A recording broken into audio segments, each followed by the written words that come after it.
Hello. Hi. Thank you for being here with us. I would like to start with your memories from John Wick.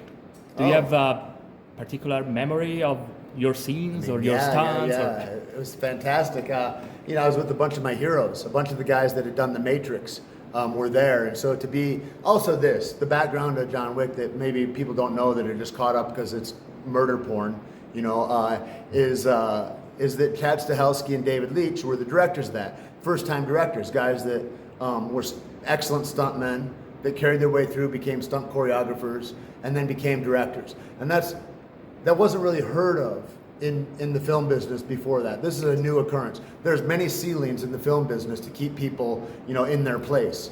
And they broke through that, and with a huge part to Keanu. I mean, we couldn't have done it without him.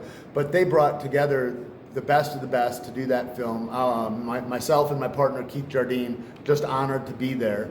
We got killed right behind each other. Keith gets shot right after I do, but it was a real privilege just to be on the show. For me, it was an epoch of new annals of the film industry as far as regarding stunts. I mean, stunts are still not celebrated in the Oscars at all or anywhere, and which is insane, to pretend that people don't exist.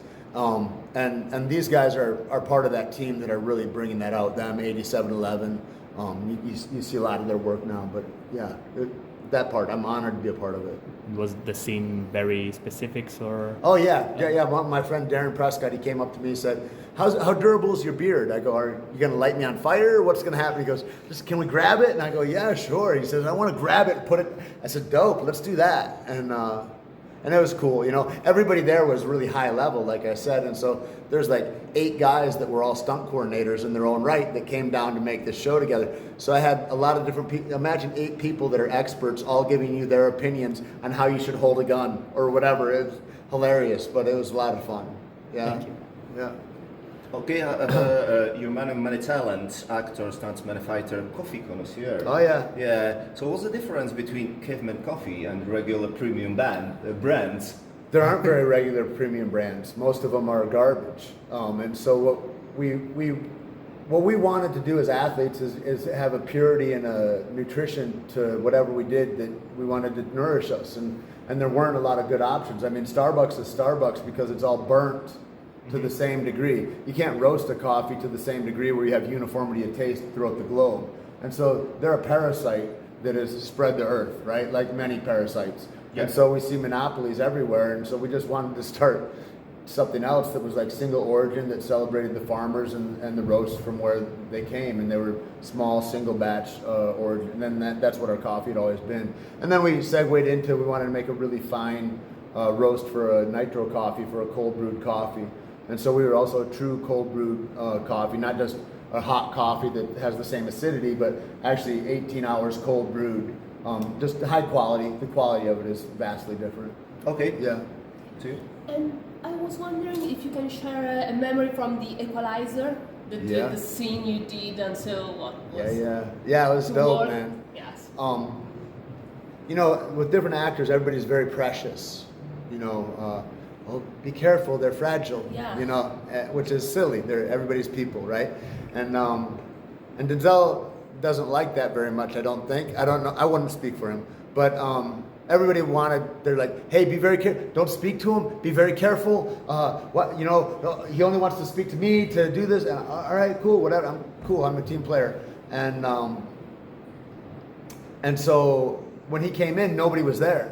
And so he and I just went through the whole fight scene together, and he's very coachable. Like I knew what the scene was, and so yeah, it was dope. It was perfect, and what a gentleman, what a guy to learn from. And also, I'm glad that we had physicality to do right away, because otherwise it would be hard to not be stuck in awe.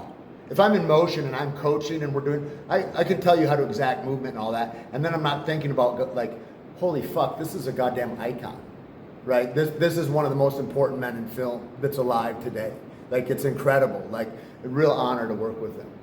And I came in with my grills and all that, and Fuqua was like, "Yeah, we want it just like that." And I was all right, cool. I was like, "This is gonna be a cool job." And what about The Rock?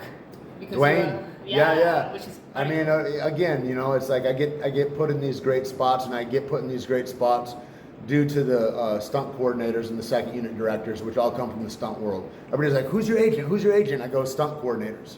And those guys, they go, "He can do the action bit and he can act," and I'm fortunate enough to get put in a lot of beautiful spots like that, and so all kudos to them. You know, my hat's off to the stunt community.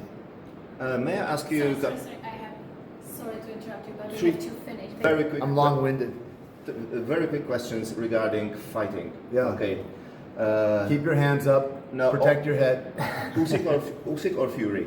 Oh man, I don't know that. You know, the boxing, I think, Fury, just the length and the experience. Prochaska or Rakic? I think Prohaska. Okay, and the third That's one. y'all's guy, right? Yeah. Yeah. And the third one, Jake Paul or Mike Tyson? I mean, there's no winning that fight for Jake Paul. You get beaten up by a 60-year-old guy, or you beat up a 60-year-old guy. It's embarrassing either way. And all respect to Mike Tyson, the king. Yeah. Perfect.